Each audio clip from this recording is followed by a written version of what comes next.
मैं कभी भी मंत्रालय की कुर्सी के लिए नहीं लड़ा। अगर लहरू में मैं बह लेता तो मैं भी महलों में रह लेता, लेकिन मैं लहरू में बहने वाले लोगों में नहीं हूँ कि आपने गोया बांझ के और गोद में 12 साल के बाद बच्चा हो और उसका गला दबा दिया आपने। ये गला दबा दिया है राजद के लोगों ने। एमआईएम में रहूंगा। एमआईएम को मैंने बिहार में स्थापित किया है और एमआईएम यहाँ पर दलितों कमजोर तबकों की आवाज है। ये हमारी एक ताकत उभर रही है एमआईएम के तौर पर और उसका गला दबाने का काम राजद ने किया है और मैं समझता हूँ कि आने वाले दिनों में राजद से हिसाब लेगी यहाँ की जनता। नमस्कार, आप देख रहे हैं द इंडिया टीवी और मैं हूं आपके साथ सद्दाम करीमी। बिहार के सियासत में अब कहीं ना कहीं करवट बदलती हुई दिख रही है। एमआईएम के ही जो पूर्व विधायक हैं किशनगंज से, जो पहली बार एमआईएम के खाता खोले थे बिहार में, वो अब एमआईएम के प्रदेश अध्यक्ष बिहार के अख्तरुल इमान पर वो आरोप लगा रहे हैं कि उन्होंने टिकट लेते वक्त पैसा की वसूली की थी। इसी पर हम विस्तार से बात करेंगे, सिलसिलेवार तरीके से समझेंगे। लेकिन जिस तरह से जो आरोप लग रहा है और उससे पहले अख्तरुल इमान ने क्या कुछ वीडियो में कह रहे हैं, उन पर सफाई पर वो जरा देख लेते हैं। तो बात करने की क्या जरूरत है? मैं कहूंगा कि उनकी सदस्यता रोक दीजिए। मैं कहूंगा कि ऐसे लोग निकल गए तो मैं समझता हूँ शुभ घड़ी हमारे लिए है ना। ऐसे औलाद जिससे बाप की खानदान की बदनामी हो वो न रहे तो बेहतर है। ऐसे जमीर फरोश लोग जो दूसरों के जाके पाँव में गिर जाते हों, एमआईएम में ऐसे लोगों के लिए जगह नहीं है। कि मैं समझता हूं कि सारी जाति की पार्टी उठी, मल्ला भाइयों की पार्टी उठी, दलितों की उठी, पिछड़ों की उठी। अगर अल्पसंख्यक लोगों की एक जमात उठ रही थी, एक राजनीतिक शक्ति बन रही थी, तो इससे ऐसी कौन सी दुश्मनी थी कि आपने गोया बांझ के और गोद में 12 साल के बाद बच्चा हो और उसका गला दबा दिया आपने। ये गला दबा दिया है राजद के लोगों ने। सीमांचल के लोगों के सिर्फ जीते हुए इन लोगों का नहीं, बल्कि पूरे बिहार के जो अकलियत के लोग हैं, जो दलित पसमानदा लोग हैं, वो लोग ये समझ रहे थे कि हमारी एक ताकत उभर रही है एमआईएम के तौर पर और उसका गला दबाने का काम राजद ने किया है और मैं समझता हूं कि आने वाले दिनों में राजद से हिसाब लेगी यहाँ की जनता। आपने सुना अख्तरुल इमान क्या कुछ कहते हुए नजर आ रहे हैं और उन पर कमरुल होदा पर निशाना भी साधते हुए नजर आ रहे हैं।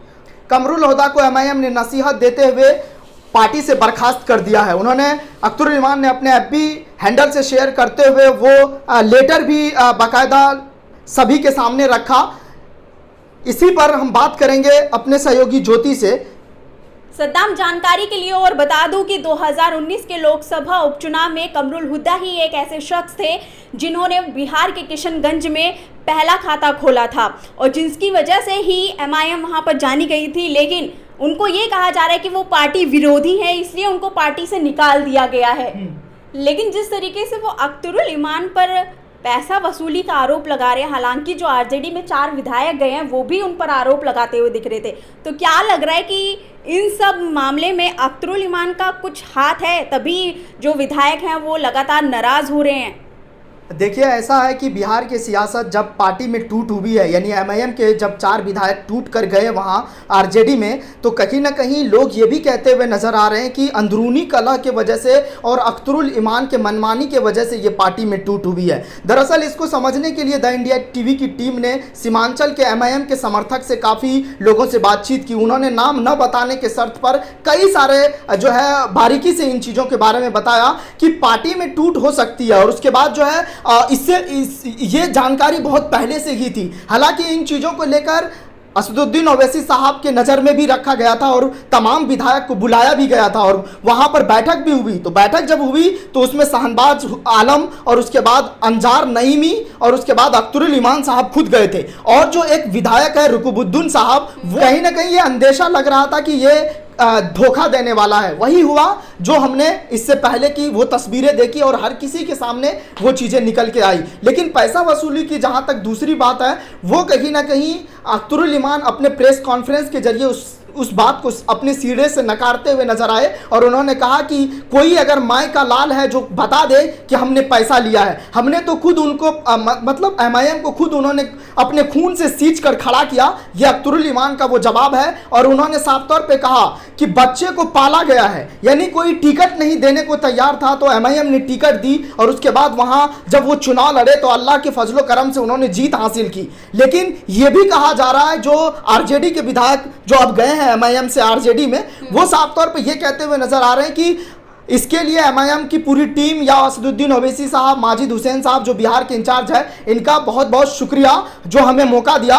लेकिन देखिए, पार्टी में और राजनीति में आना जाना लगा रहता है। एक दूसरे जो राजनीतिक दल होते हैं वो कहीं ना कहीं टूटते हुए नजर आते हैं। अगर अख्तरुल इमान की बात करें, वो खुद 2015 में जब अख्तरुल इमान 2014 में आरजेडी छोड़कर जेडीयू में जब गए थे तो उन्होंने साफ तौर पर 15 विधायक को तोड़कर जेडीयू में जाने का यह आरोप लगाया। ये मैं नहीं कह रहा हूं, ये अंजार नईमी जो एमआईएम से टूटकर आरजेडी में गए जो थी, तो ये आरोप है कि इससे पहले भी उन्होंने किया है। और खुद अख्तरुल इमान पार्टी को तोड़कर खुद दूसरे दल में जाते हैं और 15 दिन के लिए सिर्फ जेडीयू में रहते हैं। उसके बाद एमआईएम के प्रदेश अध्यक्ष यानी बिहार के प्रदेश अध्यक्ष के तौर पर उन्हें नियुक्त किया जाता है और असदुद्दीन ओवैसी साहब बड़ी ही जिम्मेदारी के साथ और बहुत ही मतलब एक जोशीला अंदाज में उनको एक पार्टी की कमान दे करके उनको बिहार में कहीं ना कहीं चुनाव लड़वाने का काम करते हैं और तकरीबन 25 सीटों पर वो चुनाव लड़ते हैं। और 25 सीटों में बिहार के विधानसभा चुनाव में जब वो चुनाव लड़ते हैं तो 5 सीटें वो जीत कर हासिल करते हैं। तो ये कहीं ना कहीं ओवैसी साहब के दिल में और बिहार में सीमांचल खासकर जो गढ़ है जहां पर मुस्लिम की आबादी तकरीबन 20% है और 11 सीटें वहां पर ऐसी है जहां पर 30% मुस्लिम वोट बैंक है। और उसके बाद ये जो पूरा कोर वोट बैंक रहा है वो कहीं ना कहीं जो है जेडीयू और कांग्रेस आरजेडी के बीच जाता रहा है। लेकिन खास तौर पर ये चीजें अगर देखें तो ज्यादातर जो वोट है वो कहीं ना कहीं आरजेडी में जाता हुआ दिखा था, लेकिन उसको खींचने का काम अख्तरुल इमान जो बिहार के प्रदेश अध्यक्ष एमआईएम के हैं उन्होंने खींचने का काम किया और एमआईएम में तमाम लोगों को आकर्षित कर मुसलमानों की क़यादत को मजबूत करने की बात कहकर वो अपने पाले में खींच कर लाया और वही चीजें उनको कामयाबी दिलाई। बिहार के सियासत में 5 विधायक जीत कर लाए और 4 विधायक टूट कर चले गए। नाराजगी तो अभी भी है और नाराजगी इसलिए भी है क्योंकि कहा यह जा रहा है कि पार्टी को उसने धोखा दिया है। लेकिन इससे पहले अख्तरुल इमान दोबारा क्या कुछ कह रहे हैं वो जरा सुन लेते हैं। आप एआईएम में रहेंगे? एमआईएम में रहूंगा। एमआईएम को मैंने बिहार में स्थापित किया है और एमआईएम यहाँ पर दलितों कमजोर तबकों की आवाज है। मैं कभी भी मंत्रालय की कुर्सी के लिए नहीं लड़ा। अगर लहरू में मैं बह लेता तो मैं भी महलों में रह लेता, लेकिन मैं लहरू में बहने वाले लोगों में नहीं हूँ। मैं बिल्कुल ये पूरे हक और इंसाफ की लड़ाई है और मैं समझता हूँ कि स्वतंत्र भारत में ये पहला मौका है कि बिहार में दूसरी जातियों की सियासी पार्टियां बनी और अक़लियतों के दरमियान में एक पार्टी बन रही थी और उसको मैंने स्थापित किया है। मैं इसके लिए अपनी जिंदगी के आखिरी सांस तक इसको स्थापित करने के लिए प्रयास करूंगा।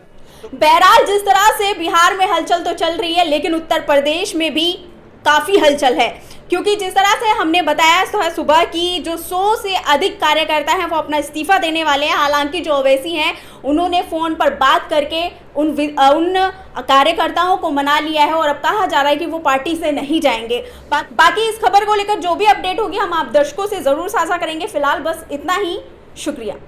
चैनल को लाइक, शेयर एंड सब्सक्राइब करें और बेल आइकन दबाना ना भूलें।